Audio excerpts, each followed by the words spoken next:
आप लोग जानते हैं हमारे देश का नाम आर्यावर्त, हम सभी का नाम आर्य। ये हिंदू और हिंदुस्तान कहां से आ गया?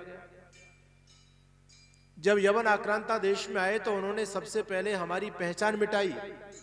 हमारी पहचान थी आर्य होने से, और देश का नाम था आर्यावर्त। उन्होंने हमारी पहचान मिटा करके नया शब्द दिया हमको हिंदू, और देश का क्या नाम रखा?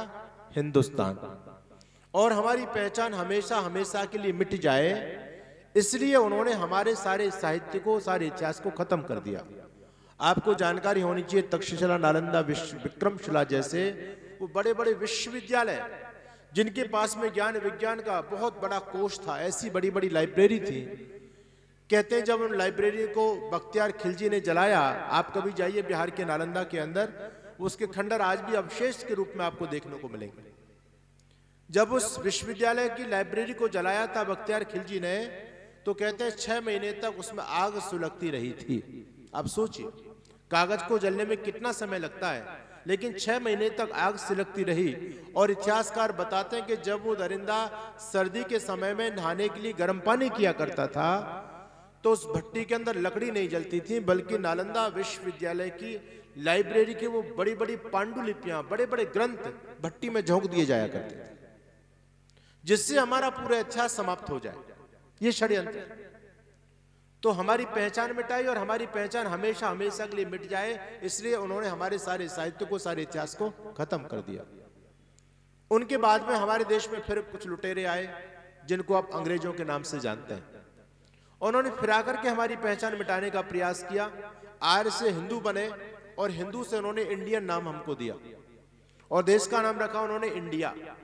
ये इंडियन और इंडिया, हिंदू और हिंदुस्तान, ये चारों ही नाम गुलामी के हैं, समझने वाली बात।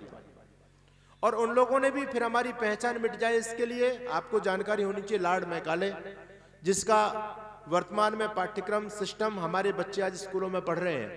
वो अंग्रेजों का बहुत बड़ा जासूस व्यक्ति था, और 1835 में जब उसने हमारे देश का पूरा निरीक्षण परीक्षण किया, उसके बाद में उसने ब्रिटिश संसद के अंदर जाकर के अपना स्टेटमेंट दिया था।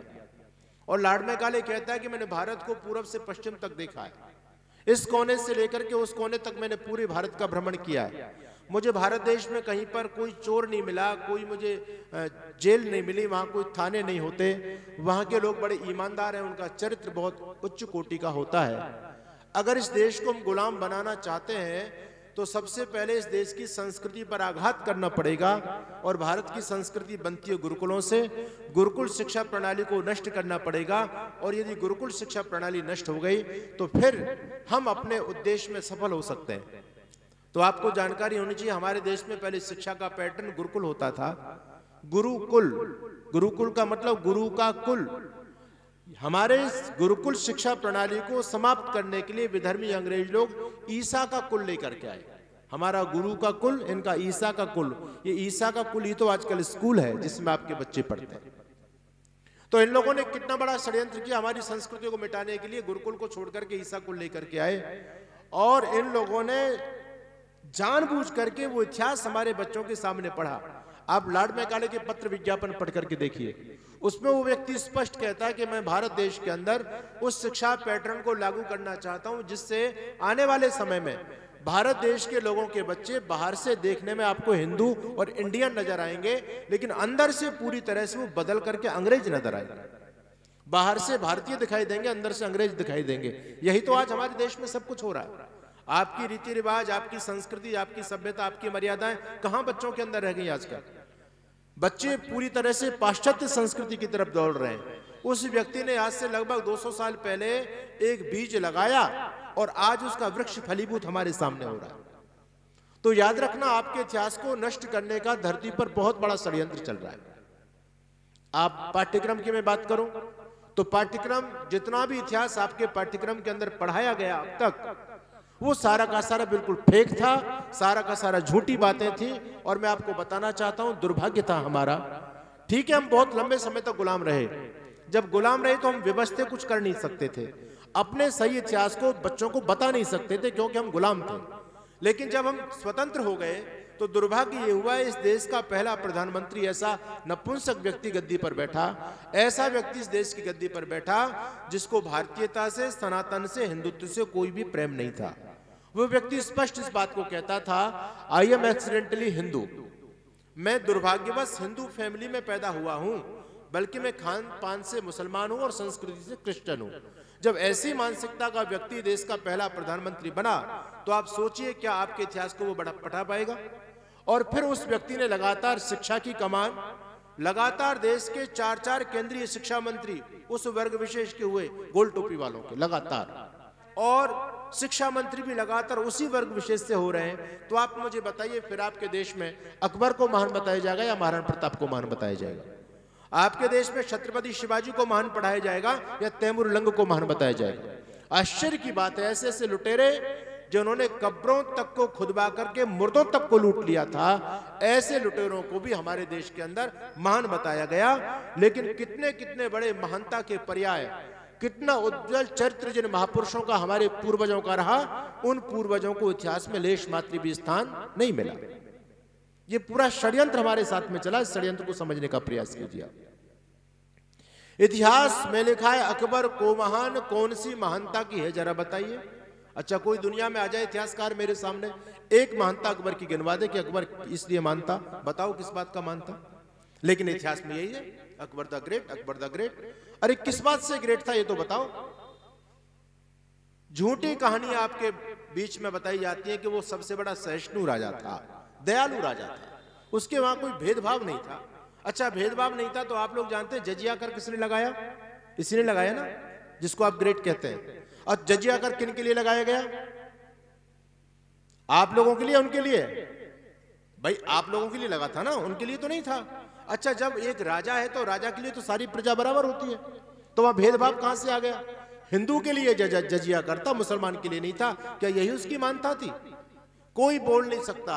और ये घिसी पिटी कहानियां हमारे मंचों से भी चलती हैं, लोग सुनाते रहते हैं चुटकुले, हमको सुनने में बहुत अच्छे लगते हैं, लेकिन यथार्थ उसमें कुछ भी नहीं होता। कहते अकबर ने एक बार बीरबल से कहा कि बीरबल मैं हिंदू बनना चाहता हूं। और अच्छा, तो कहते बीरबल ने गधा पकड़ा और सुबह से लेकर के गधा को गंगा जी में घुस गया और उसको रगड़ रगड़ के नहलाने लगा गंगा जी के जल से गधे को। सुबह से लेकर के शाम हो गई। लोगों ने अकबर को कहा कि देखो आज तो बीरबल पता नहीं पागल हो गया है कि सुबह से लेकर शाम तक एक गधे को रगड़ने में लगा हुआ गंगा जी के अंदर। कहते हैं शाम को अकबर आया और उसने कहा बीरबल ये क्या कर रहे हो? तो बीरबल ने कहा सम्राट मैं इस गधे को गाय बनाना चाहता हूं। तो अकबर को हंसी आई, बोले बेवकूफ, ये गधा गाय कैसे बन सकता है? कितना भी रगड़ ले ये मर जाएगा, लेकिन ये कभी गधा गाय नहीं बन सकता। तो कहते हैं बीरबल ने भी कह दिया जब गधा गाय नहीं बन सकती तो मुसलमान हिंदू कैसे बन सकता है? ये सारी बात निराधार, कहीं पर भी नहीं लिखी। वो इतना जल्लाद व्यक्ति था, वो हिंदुत्व से भयंकर घृणा करने वाला व्यक्ति था। और मैं आपको प्रमाण देता हूं, उसकी मानता का प्रमाण आपको देता हूं। जजिया कर वाला तो स्पष्ट है आपको। दूसरी बात आ जाइए, मीना बाजार कौन लगवाता था? अकबर लगवाता था मीना बाजार। अच्छा, मीना बाजार किन के लिए लगवाया जाता था बोलो जी? स्त्रियों के लिए या पुरुषों के लिए? वहां उस बिल्कुल नियम था कि मीना बाजार के अंदर कोई भी पुरुष प्रवेश नहीं कर सकता। तो अकबर कौन था? स्त्री था क्या? ये किस लिए मरने के लिए जाता था वहां? जब एक रूल बना हुआ है कि उसमें केवल स्त्री जाएगी, पुरुष कोई प्रवेश नहीं कर सकता, स्त्रियों के कपड़े में ये जो है उस मीना बाजार के अंदर प्रवेश करता था, क्या यही इसकी मानता है? इसी की प्रशंसा की जा रही है, अकबर द ग्रेट। किस बात का ग्रेट आप मुझे बताओ। तो ये जो भी इतिहास हमको बताया गया सारा का सारा फेक है, सारा का सारा गड़बड़ है। इतिहास आजादी के बाद में इतिहास लिखने की जिम्मेदारी सरकार ने किनको दी? किन लोगों को मिली है जी? हाँ, इनमें तो ज्यादा बुद्धि नहीं थी इन लोगों में। तो एक बहुत बड़े कुटिल लोग थे हमारे समाज में आज भी, जिनको कहते कम्युनिस्ट, जिनको कहते वामपंथी। इनमें खोपड़ी तो होती है लेकिन इनकी खोपड़ी उल्टे रास्ते पर चलती है। तो आजादी के बाद में इतिहास लिखने की जिम्मेदारी उल्टे हाथ वालों को मिली। वो सीधे हाथ वाले नहीं थे, वो सीधे पंथी नहीं थे, उल्टे पंथी थे। तो उन्होंने आजादी के बाद का सारा इतिहास उल्टा ही लिखा है, बिल्कुल उल्टा चला है, लकीर से हटकर के चला है, यथार्थ सत्य से हटकर के चला है। तो समझने वाली बात है, ये सब कुछ बकवास है जो आपको पाठ्यक्रम के अंदर आपके बच्चों को बताया जाता है। आप सोचिएगा, आप कभी दिल्ली जाकर के देखिए, इंडिया गेट के आसपास आप भ्रमण कीजिए, आपको अकबर रोड मिलेगा, तुगलक रोड मिलेगा, तैमूर लंग रोड मिलेगा, लोधी रोड मिलेगा। जितने भी बर्बर अत्याचारी आतंकवादी इस देश को लूटने के लिए आए, सबके नाम से आपको स्मारक मिलेंगे, सबके नाम से मार्गों के नाम मिलेंगे। और यहां तक भी है, विदेशी विधर्मियों के नाम तो मिलेंगे, लेकिन जो अपने गद्दार थे जिन्होंने इनका साथ दिया, उनके नाम से भी मार्गों का नामकरण आपको मिलेगा। जहां पर अकबर रोड मिलेगा, उसके साथ साथ आपको मानसिंह रोड भी मिल जाएगा।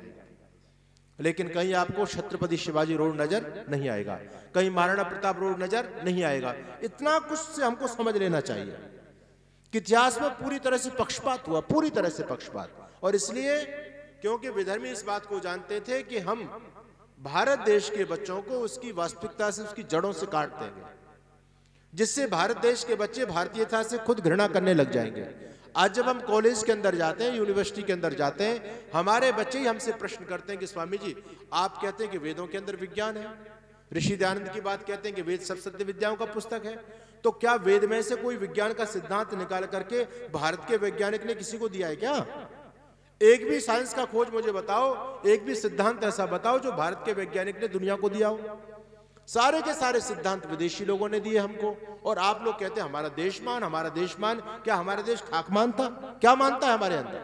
आज हमारे बच्चे हमसे प्रश्न करते हैं, और उनका प्रश्न बिल्कुल जायज है, इनमें उन बच्चों की कमी नहीं है, बल्कि जानबूझ करके एक षड्यंत्र करके इतिहास से भारत के जो स्वर्णिम पृष्ठ थे उनको चुन चुन करके निकाला गया, और गलत पृष्ठ जानबूझ करके गप्पों की बातें, बेकार की बातें, उल जुलूल बातें हमारे इतिहास के अंदर डाली गई।